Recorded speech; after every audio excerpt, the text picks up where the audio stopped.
까지 바닥까지 이걸 층고라고 그래요. 이걸 가지고 우리가 층고라고 칭합니다. 일개층의 높이라고 말하는 거죠.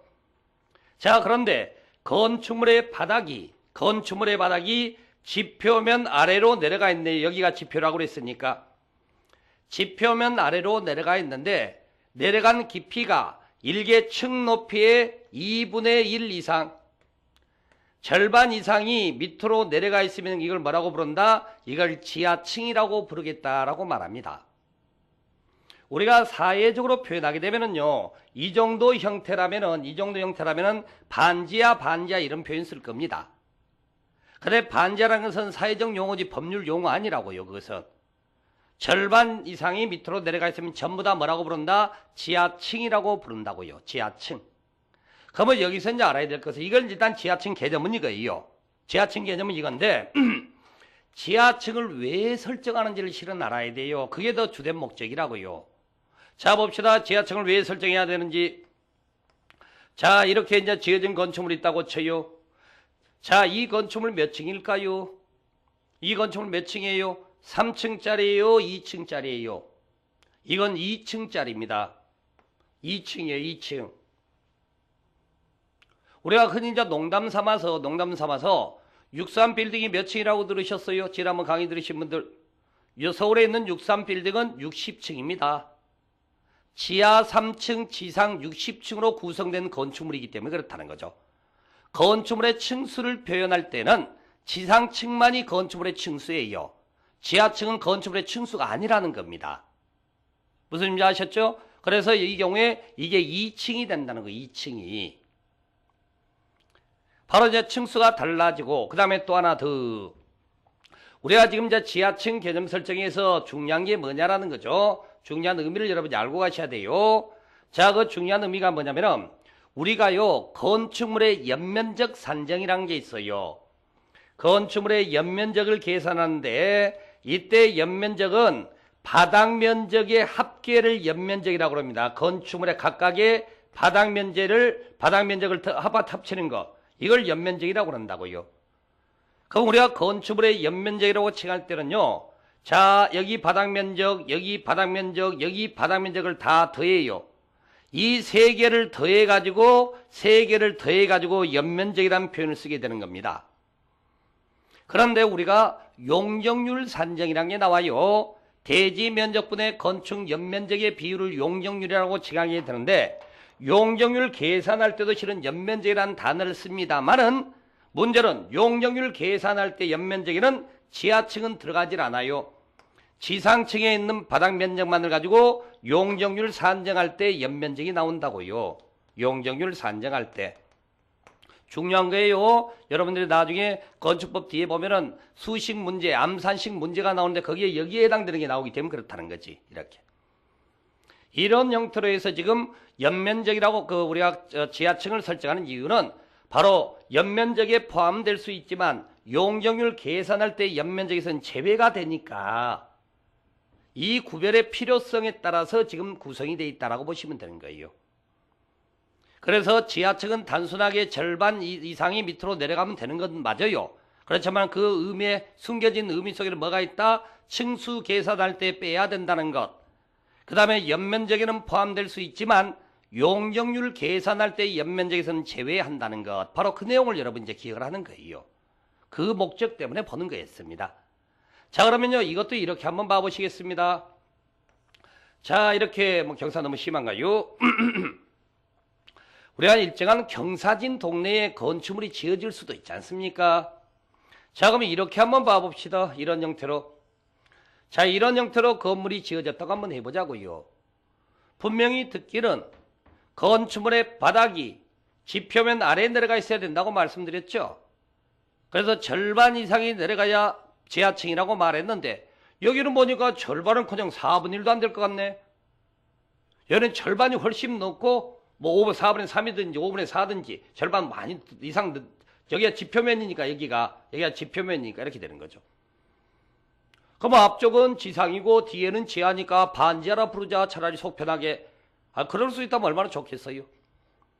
자, 그래서 결국에는 우리가 이 높낮이를 계산하는 과정 속에 서로 높낮이가 다르죠. 높낮이가 다르게 되면은요, 지표를 재받는 부분에서 전체 사면이 나올 거니까 사면이 나오는 부분에서 높은 쪽과 낮은 쪽의 가중 평균치를 뽑아야 돼요. 가중 평균치를. 그래서 가중 평균치를 뽑다 보니까 아마도 여기 같은 경우는 이쪽이 더 높은 걸로 돼 있다라고 보시면 되는 거죠. 여기가 지표면으로 이제 가상이 되는 거라니까 지표면으로 가중 평균치를 쓰게 되면은 그러면 여기가 지표면이니까 일개층 높이의 절반 이상이 밑으로 내려가 있잖아요. 절반 이상이.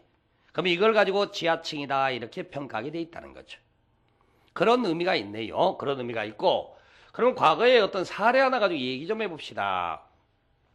어떤 지역이에요. 건물이 이렇게 지어졌답니다. 이런 식으로 이렇게 이제 지어져서 이게 이제 지하층으로 해서 이제 건물이 지어졌다고 그러네요. 그런데요, 비가 많이 내렸답니다. 홍수가 났어요. 비가 내려서 이렇게 비가 이 토사등을 쓸고 내려가 버렸어요. 그래서 지금 여기가 지표면의 원형 모습인데 토사가 싹 쓸려가지고 이렇게 됐다고 한번 쳐보자고. 이런 식으로 해서 토사가 쓸려가 버렸답니다. 그러면 지금 이만큼이 지금 다 쓸려가고 없는 거죠. 이만큼 지금 쓸려가고 없는 상태라는 거예요. 그럼 이제 노란색이 형태가 현재 이제 지표면 모습으로 되어 있다는 거죠. 그랬을 때 이렇게 됐었을 때 지금 쓸려간 이 부분 있죠. 비큼친 이 영역. 이 영역의 토사를 다시 채워야 된다. 안 채워도 된다. 내가 쓸어낸 거 아니잖아요. 홍수가 쓸어갔는데 뭐. 그랬을 때 쓸어내야 한다. 안 쓸어도 된다. 반드시 채워져야 된다. 채우지 않아도 된다.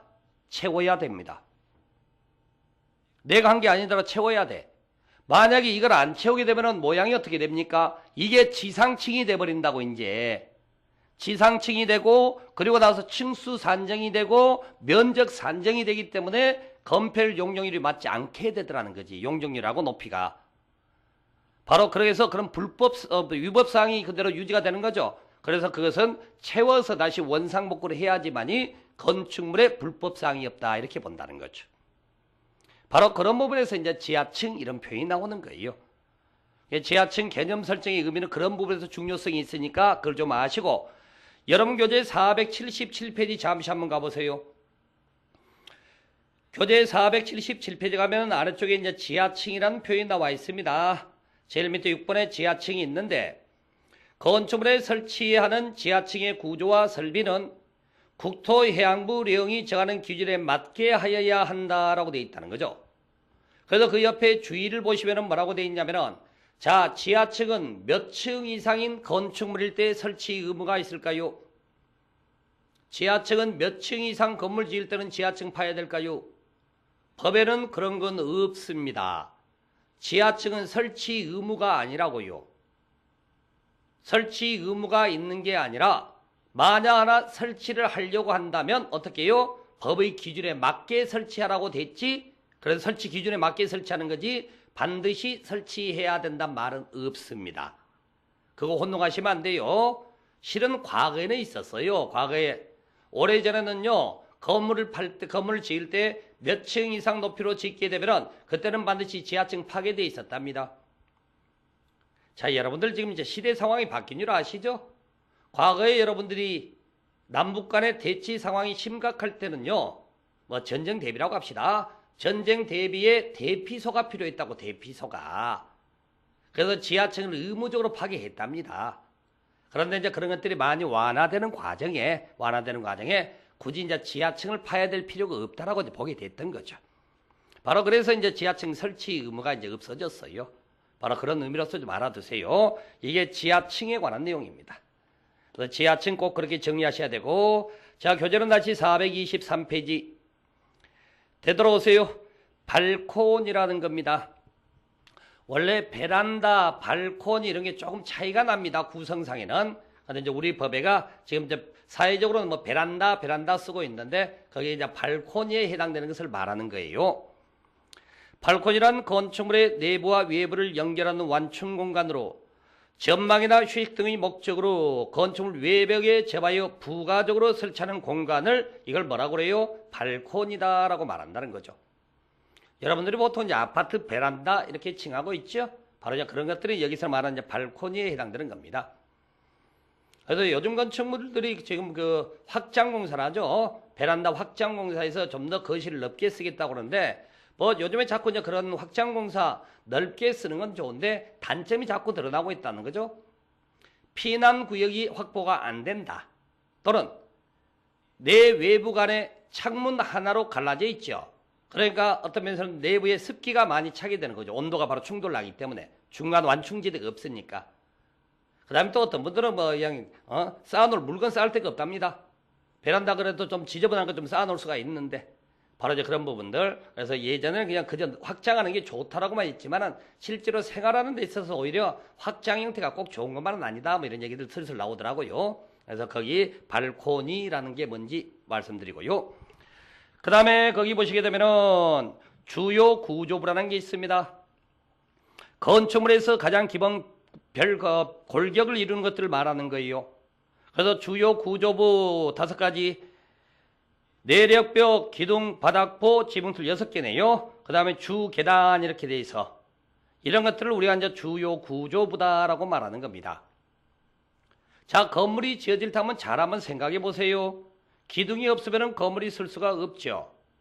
그 다음에 바닥이 없으면 1층과 2층이 구별이 안 되죠. 그 다음에 기둥과 기둥을 연결하기 위해서는 보가 있어야 되겠죠. 그리고 그 위에 지붕을 지으려는 지붕틀도 있어야 되겠죠. 지붕틀이 있어야 지붕틀 세우고 그 위에다가 기와장 올릴 것 아닙니까? 그 다음에 계단이 없으면 1층, 2층 어떻게 오르락내리락 하겠어요? 날아다닐 수는 없는 것 같고. 이런 것들을 건축물의 주요 구조부라고 그래요. 그 다음에 내력벽이라고 지금 한문으로 나와 있죠. 힘을 버티는 벽이라는 것은 건축물의 하중을 버티는 벽이라는 겁니다. 보통 기둥이 건축물의 하중을 버티는 건데 건물 사이사이에 계속 기둥만 서 있으면은 건축물의 모양이 잘 안 나오죠. 그래서 이제 어차피 구획을 나눠 쓴다면 그 기둥을 세울 게 아니라 내력